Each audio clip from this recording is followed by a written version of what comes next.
Sarvamanthan news महाराष्ट्रामध्ये आपलं स्वागत. पाहूयात आजच्या टॉप 10 हेडलाईन्स. सांगली शहर महानगरपालिकेला मोकाट कुत्र्यांचा बंदोबस्त करण्यामध्ये अपयश, नागरिक संतप्त. राहुरी शहरातील मल्हारवाडी रोड येथील पाटाजवळ बापूसाहेब विठ्ठल गाढे वय वर्ष 70 यांचा उसाच्या ट्रॅक्टरखाली जाऊन अपघाती मृत्यू. महानगरपालिका निवडणुकीच्या मतदानाच्या आधीच महायुतीची जोरदार मुसंडी, महायुतीचे तब्बल 64 उमेदवार बिनविरोध, भाजपचे सर्वाधिक 44, शिंदे सेनेचे 18 तर राष्ट्रवादीचे 2 उमेदवार विजयी. कल्याण डोंबिवलीमध्ये भाजपच्या महापालिका पॅटर्नची जादू, भाजपचे तब्बल 15 उमेदवार मतदानाच्या आधीच बिनविरोध, रवींद्र चव्हाणांकडून अभिनंदन.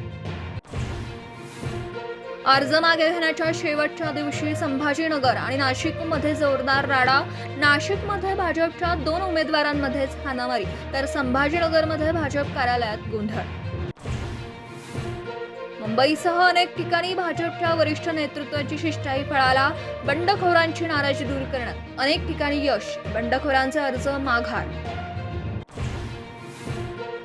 मुंबईमध्ये 700 चौरस फूट घरांना प्रॉपर्टी टॅक्स माफ करणार, जाहीरनाम्याच्या आधीच ठाकरे बंधूंची मोठी घोषणा, आदित्य आणि अमित ठाकरेंचं उमेदवारांना मार्गदर्शन. मुघलांबरोबर झालेल्या लढाईप्रमाणेच मुंबई महानगरपालिकेची लढाई, उद्धव ठाकरेंचं उमेदवारांना मार्गदर्शन, 2 गुजरातींच्या हातामध्ये मुंबई द्यायची नाही, ठाकरेंचा निशाणा. विधानसभेचे अध्यक्ष राहुल नार्वेकरांनी धमकावल्याचा हरिभाऊ राठोड यांचा आरोप, पोलीस संरक्षण काढण्याचा आदेश देतानाचा नार्वेकरांचा व्हिडिओ व्हायरल. सार्वमंथन न्यूज महाराष्ट्राला लाईक करा, शेअर करा, सबस्क्राईब करा.